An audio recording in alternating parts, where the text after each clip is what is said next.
We're back on the People Chronicles with Cindy Lightner. And Cindy, we took the break at people who say no and how you can't say no, and when you do say no, which is never, because that's why you're here with us today. Do you ever tire of always saying yes? Do you ever get tired? No, not really. Never. No, not really.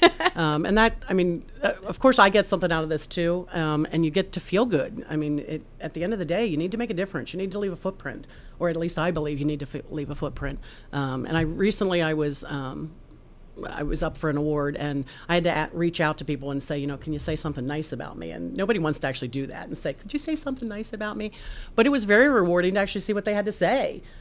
Because it was, and that's what you get out of it. You get that thank you, of that appreciation of I am making a difference. Those little things for, you know, people to say, you know, if you ask Cindy to do something, she's there. Absolutely, she's there 100%.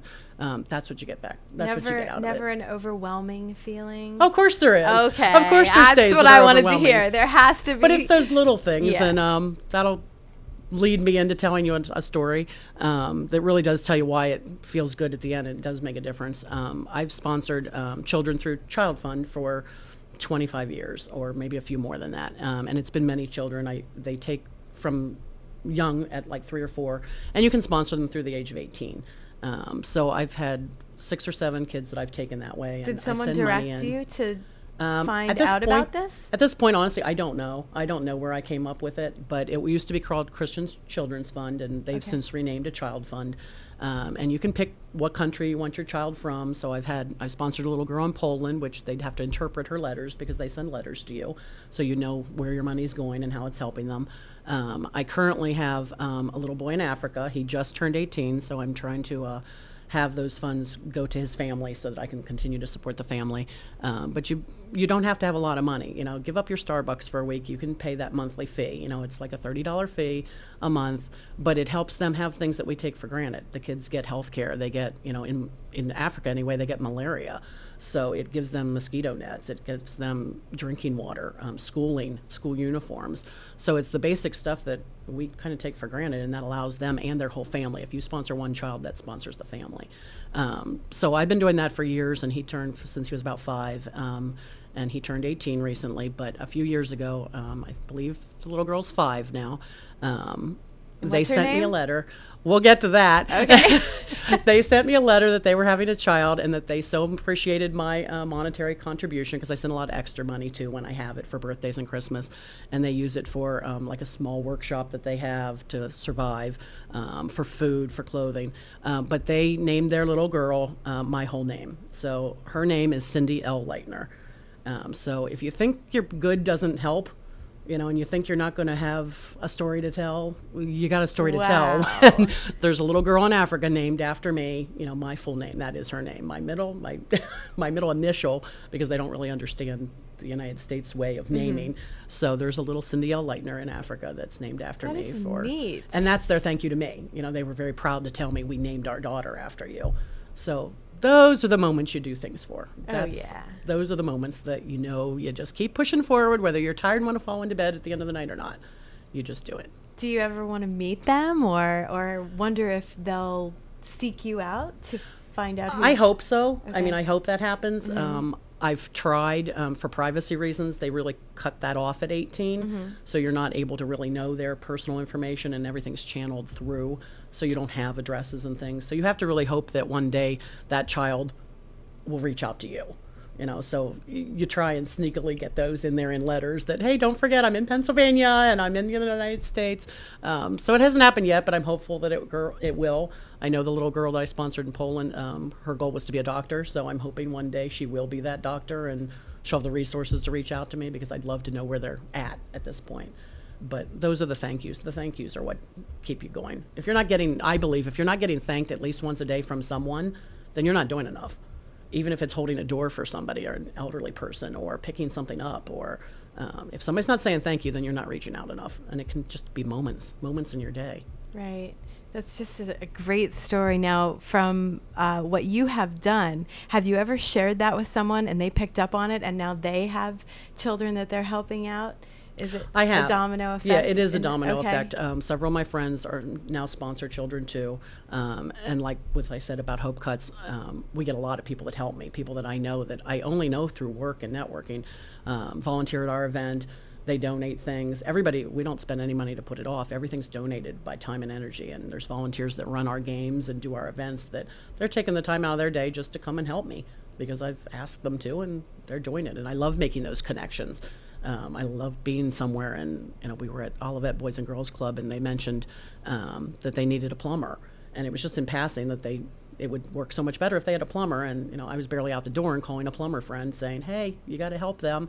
And he did it because I asked him to. So it's nice to make those connections when I'm not a plumber. I can't do it for him, but I could darn well find a plumber who could.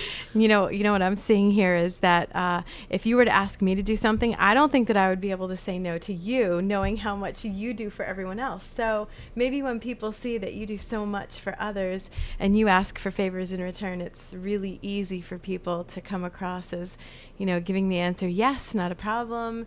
There Right. won't be any question. But for people that are out there that don't know how to give, or they don't know where to start, and this is a question that I've asked so many, other people who have sat in the same chair, but they've never had the same answer. So maybe you can tell people, without taking the same route as someone else, just, go to a website or think of the, favorite thing that it is that you're passionate about and just go to them. What is it that you can say to a person that can change their mind on how they think of spending their time, which is absolutely free? I think what you said is right. You do have to do a little work on it. You have to find something that's, you're passionate about, but there's so many things they can start with. And once you get going, and even just at home, and encouraging your kids to go volunteer, go sing to the elderly at Christmas, there's so many little things that to say they don't know where to start is kind of lame because, even the Reading Eagle posts charitable things in one of their papers that's ways to give, and they post it.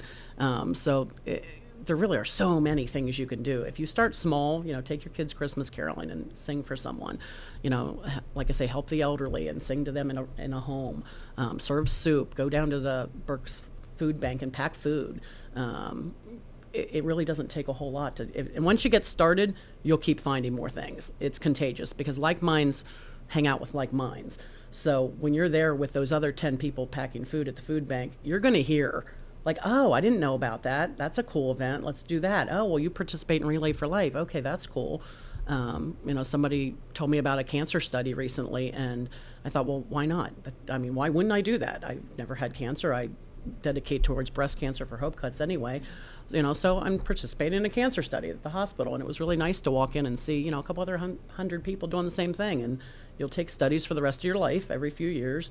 But why wouldn't you want to do that? It's free. It takes up a couple minutes of your time once a year.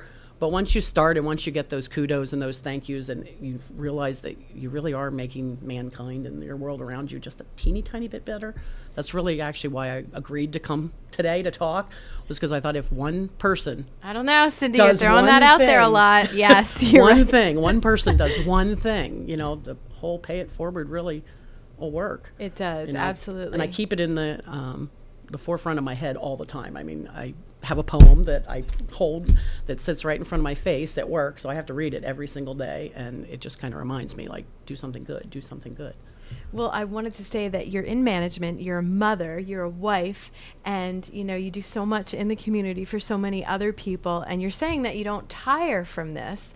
It can be mentally exhausting at times, I'm sure, but and you can correct me if I'm wrong.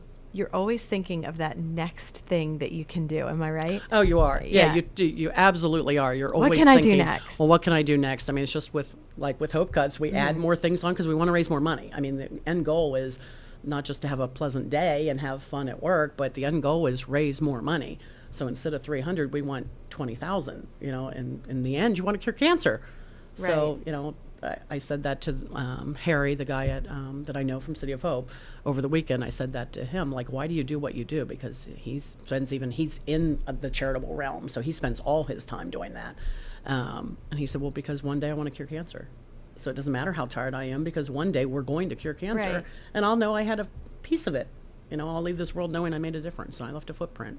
I think that's important. Yeah, and you But you have can be an ordinary person and still give back.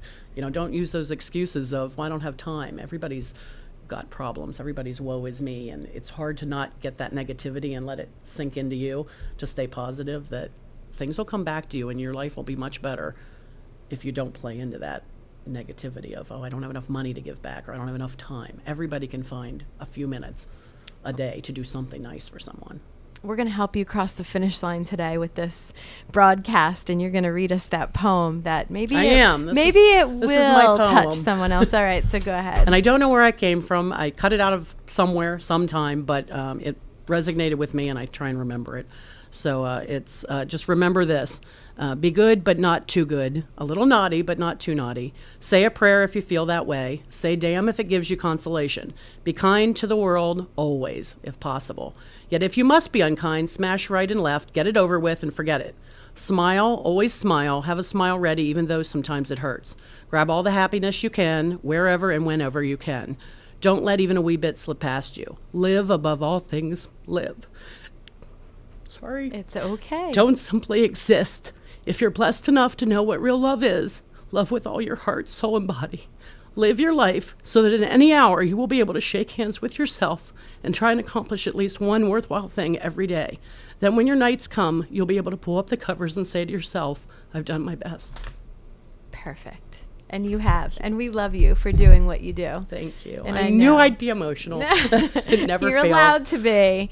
We love that. Cindy Lightner, thanks so very much. Thank you for having me. And everyone can find you at United Artists Salon. They can. Spa. And if they want to be inspired, come ask me. I will help get them connected because I love to do that. Yay. So I will help them find their thing and find their passion. All right. Thank you once again. Thank you. I'm Jackie Hoffman, and these are the People Chronicles.